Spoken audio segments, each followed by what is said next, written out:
হলে ইরানে আরও ভয়াবহ হামলার হুঁশিয়ারি ট্রাম্পের। ইরানের সম্ভাব্য হামলা, মুসলিম দেশগুলোকে সতর্ক করল পাকিস্তান।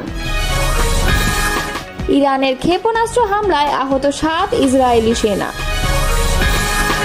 ইসরায়েলের মিত্র 3 দেশকে পাল্টা হুঁশিয়ারি ইরানের। এতক্ষণ শুনছিলেন সংবাদ শিরোনাম, এবারে বিস্তারিত। ইসরায়েলি হামলার পরেই মার্কিন প্রেসিডেন্ট ডোনাল্ড ট্রাম্প শুক্রবার ইরানকে চুক্তি করতে বলেছেন। চুক্তি না করলে ইসরায়েলের আরও নৃশংস হামলার মুখোমুখি হতে বলেছেন। ওয়াশিংটন জানিয়েছে তারা ইরানের প্রতিশোধের বিরুদ্ধে তাদের ঘনিষ্ঠ মিত্রকে আত্মরক্ষায় সহায়তা করছে।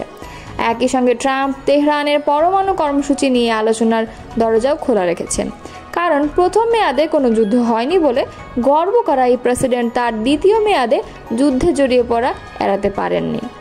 হোয়াইট হাউসের একজন কর্মকর্তা এএফপিকে জানিয়েছেন শুক্রবার ট্রাম্প ও ইসরায়েলি প্রধানমন্ত্রী বেনিয়ামিন নেতানিয়াহু কথা বলেছেন।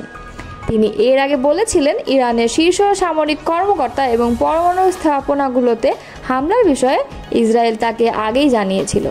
ওয়াশিংটনের ভূমিকা সম্পর্কে বিস্তারিত কিছু না জানিয়ে 2 মার্কিন কর্মকর্তার এফপিএলকে জানিয়েছে শুক্রবার ইরান ব্যালিস্টিক ক্ষেপণাস্ত্র হামলা চালালে যুক্তরাষ্ট্র ইসরায়েলকে লক্ষ্য করে ছোড়া ইরানের ক্ষেপণাস্ত্র ভূপতিত করতে সহায়তা করেছে।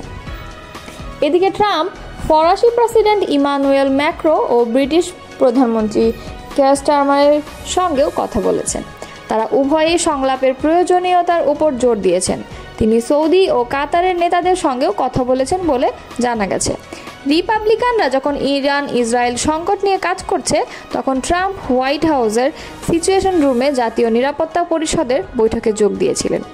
এ সময় একজন সহকারী একটি কালো সাদা ছবি পোস্ট করেছেন, যেখানে দেখা যাচ্ছে একজন বিষণ্ণ মুখভঙ্গুর ট্রাম্প পশ্চিম উইংয়ের মধ্য দিয়ে হেঁটে যাচ্ছেন।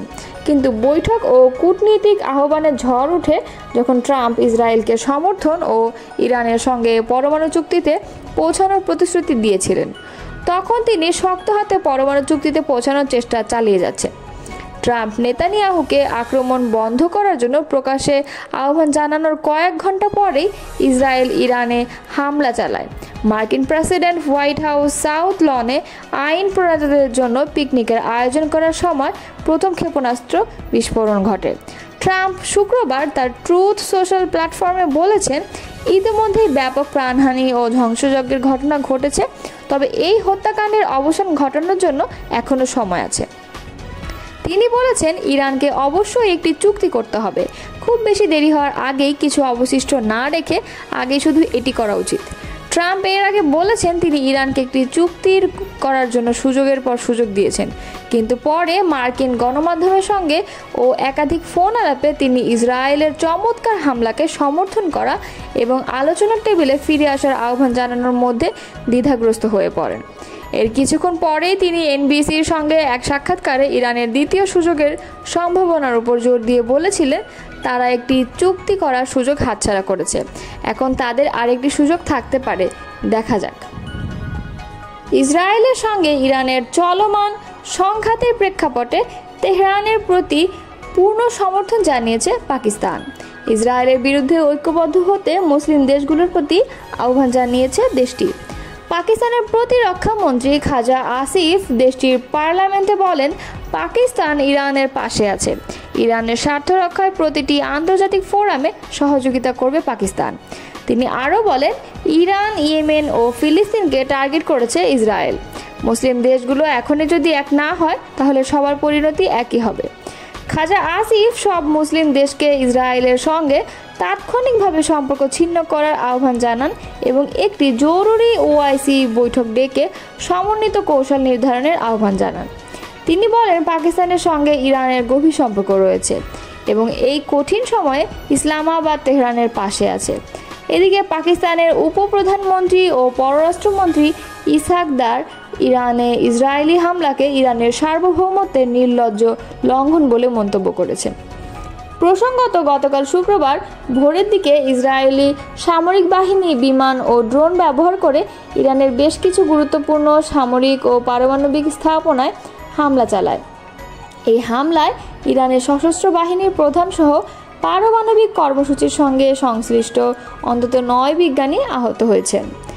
শনিবার ইসরায়েলি সেনাবাহিনীর এক বিবৃতিতে বলা হয়েছে, ইরানের পরমাণু প্রকল্পে যুক্ত 9 জন শীর্ষস্থানীয় বিজ্ঞানী ও বিশেষজ্ঞকে হত্যা করেছে ইসরায়েলি বাহিনী।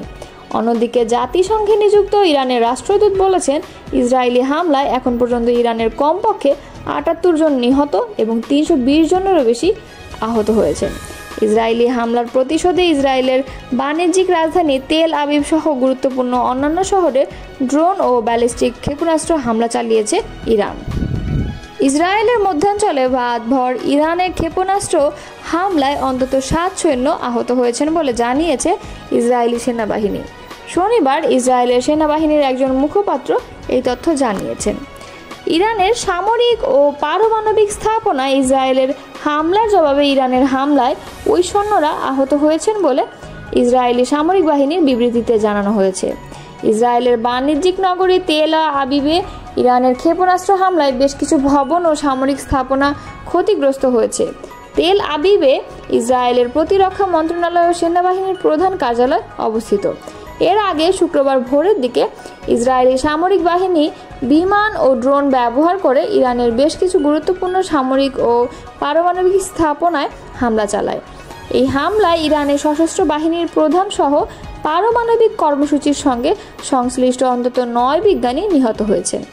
শনিবার ইসরায়েলি সেনাবাহিনীর এক বিবৃতিতে বলা হয়েছে, ইরানের পরমাণু প্রকল্পে যুক্ত 9 জন শীর্ষস্থানীয় বিজ্ঞানী ও বিশেষজ্ঞকে হত্যা করেছে ইসরায়েলি বাহিনী। অন্যদিকে জাতিসংঘে নিযুক্ত ইরানের রাষ্ট্রদূত বলছে, ইরানের হামলায় এখন পর্যন্ত ইরানে কমপক্ষে 78 জন নিহত ও 320 জনের বেশি আহত হয়েছে।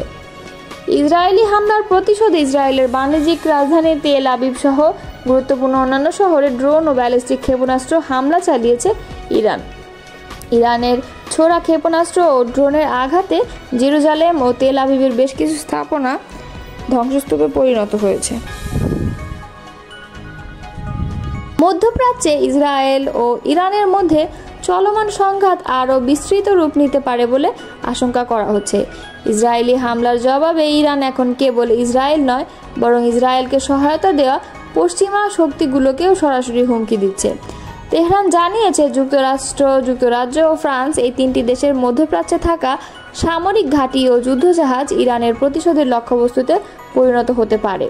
ব্রিটিশ সংবাদ মাধ্যম দ্য গার্ডিয়ানের প্রতিবেদনে বলা হয়েছে, ইরান বলছে তাদের প্রতিশোধমূলক ক্ষেপণাস্ত্র ও ড্রোন হামলা মোকাবেলায় যুক্তরাজ্য ও ফ্রান্স ইসরায়েলকে সহায়তা করলে এই অঞ্চল জুড়ে তাদের যে সামরিক ঘাঁটি ও জাহাজ রয়েছে সেগুলোই হামলা করা হবে। শুক্রবার মধ্যরাতে ইসরায়েল তেহরানে একটি বড়সড় বিমান হামলা চালায়। এতে আবাসিক ভবনে হামলার ফলে অন্তত 60 জন নিহত হন, যাদের মধ্যে 20 জন শিশু।